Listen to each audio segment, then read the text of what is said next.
Hi guys, मेरा नाम है ऋषभ और आप देख रहे हैं इंटीरियर गाइड। आज हम बात करने जा रहे हैं कि कैसे आप अपना इंटीरियर डिज़ाइन का बिज़नेस स्टार्ट कर सकते हैं, कैसे आप बन सकते हैं इंटीरियर डिज़ाइनर। तो वीडियो बहुत छोटा है और स्टेप बाय स्टेप हम आपको कुछ क्विक टिप्स दे रहे हैं।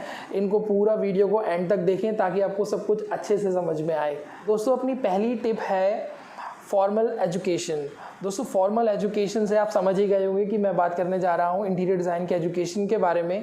तो दोस्तों, आप इंटीरियर डिज़ाइन के एजुकेशन के लिए 12th पास आउट करने के बाद में काफ़ी सारे डिप्लोमा के कोर्सेज़ कर सकते हैं। डिप्लोमा के कोर्सेज़ के अलावा आप डिग्रीज़ भी ले सकते हैं। काफ़ी लोग आर्किटेक्चर करके भी इंटीरियर के डिज़ाइन की स्टडी करते हैं। जैसे कि आर्किटेक्चर की अगर आप डिग्री लेंगे तो उसमें सब्जेक्ट इंक्लूड होता है और आप बेसिकली बाकी स्मॉल डिप्लोमा भी कर सकते हैं। स्टडी करने के लिए आप गूगल कर सकते हैं, यूट्यूब पे भी काफ़ी सारे वीडियोस को देख सकते हैं। हमें भी कमेंट कर सकते हैं, हम जल्दी वीडियोस लाने वाले हैं पूरे इंटीरियर डिज़ाइन के कोर्स के बारे में। उम्मीद है आपको समझ में आया होगा कि स्टडी बहुत ज़रूरी है। बिना स्टडी के आप इंटीरियर नहीं कर पाओगे। तो स्टडी के लिए आपको सबसे पहले चूज़ करना है कि किस लेवल का आपको स्टडी करना है। ये आप देख सकते हैं। शॉर्ट टर्म कोर्सेज़ भी ले सकते हैं, डिप्लोमा ले सकते हैं और पूरी डिग्री भी आप ले सकते हैं। ठीक है, तो इसके बाद फ्रेंड्स हम शुरू करते हैं अपना सेकंड पॉइंट। तो सेकंड पॉइंट आता है एक्सपीरियंस का।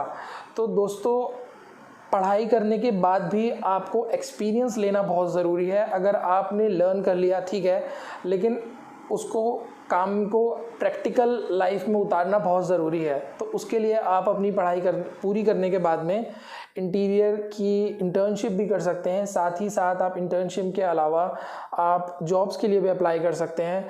और जॉब्स में आप कोशिश कीजिए कि आप किसी छोटी फर्म को पकड़ें, क्योंकि छोटी फर्म्स में क्या होता है, वहाँ पर मल्टीपल काम आपको दिए जाते हैं मल्टीपल चीज़ें आपको दी जाती हैं। तो वो सारी चीज़ें आप स्टडी कर सकते हैं, सीख सकते हैं। वहीं आप अगर किसी बड़ी फर्म में जाएंगे तो एक पर्टिकुलर काम आपको दे दिया जाएगा जिसमें आप ज़्यादा लर्निंग नहीं कर पाएंगे, ज़्यादा काम आपको सीखने में नहीं मिलेगा। और छोटी फर्म जितनी होगी वो आप पर ज़्यादा से ज़्यादा वर्क देगी और आप ज़्यादा से ज़्यादा चीज़ों को एक्सपीरियंस कर पाएंगे, सीख पाएंगे। दोस्तों, इसके बाद अपना थर्ड पॉइंट आता है बी क्रिएटिव। तो दोस्तों, क्रिएटिव होना बहुत ज़रूरी है।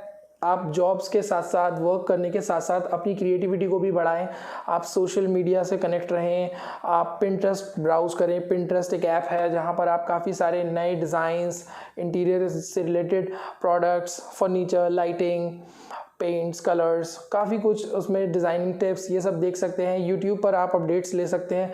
तो आपको क्रिएटिव होना पड़ेगा। आप काफ़ी सारे इंटीरियर डिज़ाइनर्स आजकल ब्लॉग्स बनाते हैं अपने, तो आप उनकी वेबसाइट पर उनके ब्लॉग्स को भी पढ़ सकते हैं। तो ये सब चीज़ें आपको करनी पड़ेंगी। जितना आप ज़्यादा क्रिएटिव रहेंगे, जितना आप ज़्यादा इन्फ्लुएंस रहेंगे, आपको करंट के बारे में मालूम होगा कि करंटली डिज़ाइनिंग किस तरीके की चल रही है, तो आप एक अच्छा इंटीरियर डिज़ाइन का वर्क कर सकते हैं। नई से नए क्रिएटिव चीज़ों को आप अपने प्रोजेक्ट्स में इम्प्लीमेंट कर सकते हैं। ये बहुत ज़रूरी है क्योंकि इंटीरियर डिज़ाइन एक ऐसा काम है जिसमें टाइम टू टाइम नए नए अपडेट्स आते हैं। ऐसा नहीं है कि जो चीज़ कल चल रही थी वही आज चलेगी। हर कस्टमर की डिमांड होती है कि नहीं, हमारे घर में कुछ नया करो। चाहे वो कोई भी चीज़ हो, चाहे वो घर है, चाहे वो रेजिडेंशियल है, कमर्शियल है, सभी कुछ चाहते हैं कि कुछ ना कुछ नया उनके इंटीरियर के अंदर इम्प्लीमेंट हो जिससे कि उनका प्लेस दिखे सबसे यूनिक। तो आपको क्रिएटिव रहना बहुत ज़रूरी है। तो इसके बाद चलते हैं दोस्तों अपने फोर्थ पॉइंट पर। तो फोर्थ पॉइंट आता है चूज़ योर निश। काफ़ी इंटीरियर डिज़ाइनर्स ऐसे होते हैं जो एक पर्टिकुलर निश के साथ काम करते हैं। जैसे कि कुछ इंटीरियर डिज़ाइनर्स होते हैं या कुछ डिज़ाइनर्स होते हैं जो सिर्फ़ और सिर्फ किचन डिज़ाइनिंग का ही काम करते हैं। कुछ डिज़ाइनर्स होते हैं जो सिर्फ़ और सिर्फ लाइटिंग डिज़ाइन का काम करते हैं। जैसे कि मैं लाइटिंग प्रोफेशनल हूँ और सिर्फ लाइटिंग डिज़ाइनिंग का ही ज़्यादातर वर्क करता हूँ। तो आप अपनी निश भी चूज़ कर सकते हैं, फिर उससे ही पर्टिकुलर, उससे रिलेटेड ही बिज़नेस आपके पास आएगा और आप उसके अच्छे खासे चार्जेस भी ले सकते हैं। आपको एक्सपीरियंस भी उसी लाइन में होगा, स्पेशलाइज होंगे तो काम की भी कमी नहीं रहेगी। और ज़रूरी नहीं है कि आप पूरा ही घर करें। अगर आपको कोई एक अच्छी निश समझ में आती है तो आप पर्टिकुलर निश भी पकड़ सकते हैं। निश में ज़रूरी नहीं है कि किचन और घर के अंदर की ही बात कर रहा हूँ।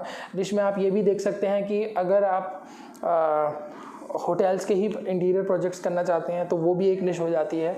अगर आप घर के ही इंटीरियर प्रोजेक्ट्स करना चाहते हैं तो वो भी एक निश हो जाता है। अगर आप कमर्शियल प्रोजेक्ट्स ही करना चाहते हैं तो वो भी एक निश है। तो अपना एक आपको विज़न बनाना है। काफ़ी सारे इंटीरियर डिज़ाइनर्स होते हैं जो सिर्फ़ और सिर्फ कमर्शियल प्रोजेक्ट्स करते हैं।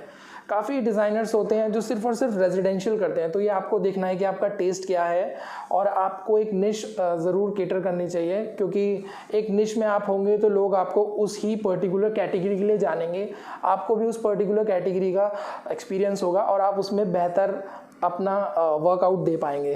तो निश आपको ज़रूर चूज़ करनी चाहिए। दोस्तों इसके बाद अपना पॉइंट आता है 5th, सोशल मीडिया का। तो दोस्तों आपको सोशल मीडिया से कनेक्ट होना है।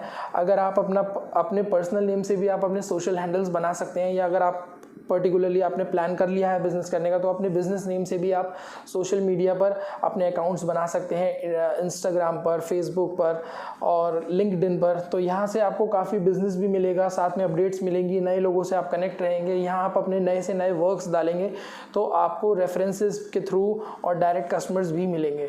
फेसबुक पर आप काफ़ी लीड्स जनरेट कर सकते हैं। अगर आप जानना चाहते हैं कि फेसबुक पर और इंस्टाग्राम पर आप कैसे इंटीरियर का बिज़नेस के लिए लीड्स पाएँ, तो उसके लिए आप मुझे कमेंट ज़रूर करें। मैं आपको पूरा गाइड करूँगा कि फेसबुक और इंस्टाग्राम के थ्रू आप कैसे free of cost per month एक अच्छा बिज़नेस गेन कर सकते हैं।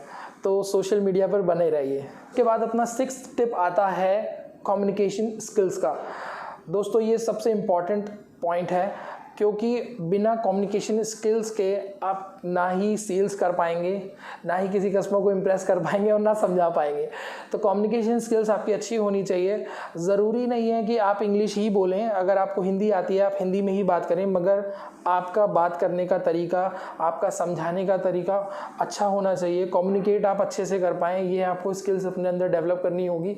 कस्टमर की रिक्वायरमेंट्स को समझना आपको आना चाहिए। कस्टमर को किस तरीके से आप प्रपोज करेंगे कि वो इस तरीके का पर्टिकुलर डिज़ाइन करवाए या ये प्रोडक्ट ले, उससे कम्युनिकेट कैसे करना है। कम्युनिकेशन स्किल्स में और भी चीज़ें आ जाती हैं, जैसे कि आप किस तरीके से फॉर्मली उनको प्रोफॉर्मास देते हैं, किस तरीके से कोटेशंस देते हैं, ये सब भी कम्युनिकेशन का ही एक पार्ट है कि आप कम्युनिकेट कैसे कर रहे हैं।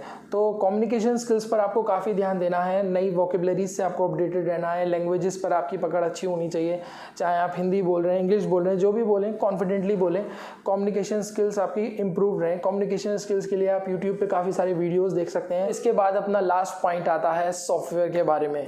इंटीरियर डिज़ाइन या कोई भी आप काम देखें तो वो उसमें कहीं ना कहीं आजकल डिजिटलाइजेशन है, तो आपको सॉफ्टवेयर्स आने चाहिए। जैसे नॉर्मल सॉफ्टवेयर्स होते हैं, एटलीस्ट पीपीटी, एक्सेल, वर्डपैड, ये सब आपको आना चाहिए ताकि आप फाइल्स बना करके कस्टमर को डिज़ाइंस दिखा सकें। जैसे कि सपोज़ आपने पीछे का फ़ोटो खींचा और आपने दिखाया, उसके बाद आप यहाँ पर नेक्स्ट क्या कर सकते हैं, आपने उसका फ़ोटो साइड में पीपीटी प्रेजेंटेशन में लगा दिया या एक्सेल में दिखाया। तो ये सब मतलब नॉर्मल सॉफ्टवेयर्स आपको आने चाहिए ताकि आप कोटेशंस बना सकें, इनवॉइसेस बना सकें, अपनी फाइल्स क्रिएट कर सकें, कस्टमर को दिखाने के लिए रेफरेंसेस क्रिएट कर सकें। तो नॉर्मल सॉफ्टवेयर सीखिए।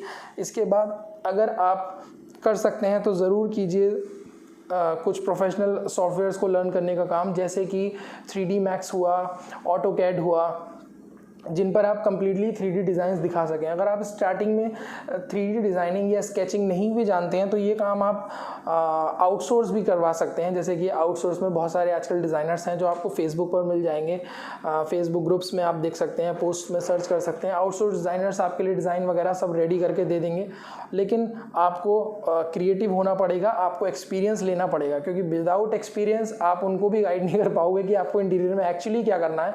तो एक्सपीरियंस, सोशल मीडिया और आपका फॉर्मल एजुकेशन और मैंने जो बाकी पॉइंट्स आपको ये सब बताए हैं, ये बहुत इंपॉर्टेंट पॉइंट्स हैं। इन सबको जब आप एक साथ कोलैब करेंगे तो definitely you will get a good position in business और आप you can go very high.